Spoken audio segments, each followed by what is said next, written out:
Perkenalkan, saya Pinamiza Putri, calon guru penggerak Angkatan 6 dari SD Negeri 02 Payakumbuh, akan mempresentasikan koneksi antar materi yang berupa kesimpulan dan refleksi dari modul 1.1. Adapun kesimpulan dari pemikiran Ki Hajar Dewantara yaitu yang pertama tentang trilogi pendidikan dengan semboyan ing ngarso sung tolodo ing madio mangunkarso tut wuri handayani.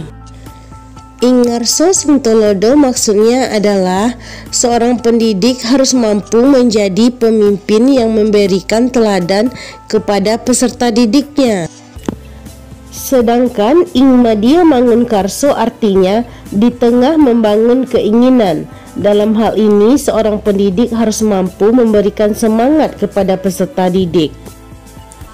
Kemudian, tut wuri handayani, maksudnya di belakang memberikan dorongan, artinya pendidik harus selalu mendorong peserta didik mengembangkan bakat dan minatnya. Kemudian, kesimpulan yang kedua yaitu pendidikan yang menuntun. Ki Hajar Dewantara berpendapat bahwa pendidikan itu memberikan tuntunan terhadap kodrat yang dimiliki anak. Kodrat itu terbagi dua, yaitu kodrat alam dan kodrat zaman. Di dalam kodrat alam ini tentu tidak sama pendidikan antara anak yang hidup di perkotaan dengan pendidikan anak yang hidup di pedesaan, pasti sangat jauh berbeda.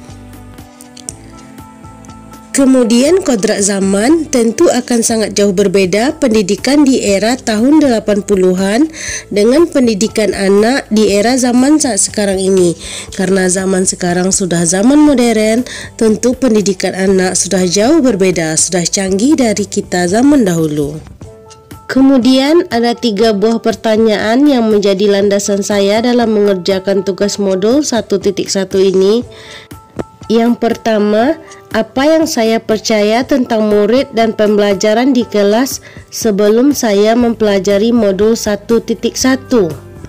Yang saya percaya yaitu 1. Guru sangat berperan menjelaskan materi. Jika tidak dijelaskan materi secara rinci, maka anak-anak susah mengerti tentang pembelajaran.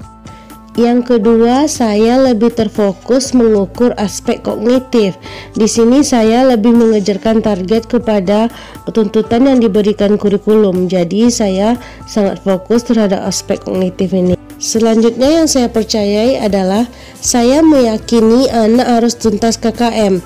Jika belum tuntas, maka anak belum memahami materi. Artinya jika anak tidak tuntas KKM berarti menurut saya anak itu belum memahami materi, yang artinya tujuan pembelajaran belum tercapai.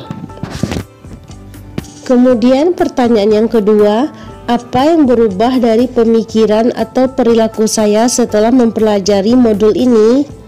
Yang berubah dari perilaku dan pemikiran saya yaitu yang pertama, pembelajaran yang baik itu yaitu pembelajaran yang berpusat kepada peserta didik. Yang kedua, pembelajaran anak harus menyenangkan agar mereka nyaman dalam menjalani pembelajaran. Yang ketiga, kita harus menyeimbangkan aspek antara kognitif, afektif, dan psikomotor, tidak hanya terpaku kepada aspek kognitif saja.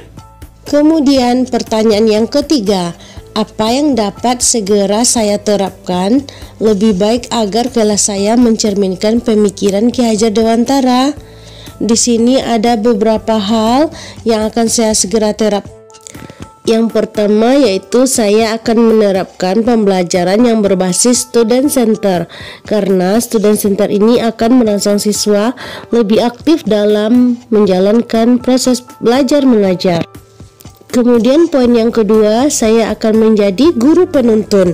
Maksudnya agar dapat memberikan tuntunan yang tepat sehingga bakat dan minat peserta didik tergali secara tepat. Dan yang terakhir, saya akan merancang pembelajaran yang menyenangkan dengan harapan akan membuat siswa nyaman dalam menjalankan proses pembelajaran. Baiklah, cukup sekian yang dapat saya sampaikan tentang koneksi antar materi. Semoga bermanfaat. Saya sudahi dengan Assalamualaikum warahmatullahi wabarakatuh. Salam guru penggerak.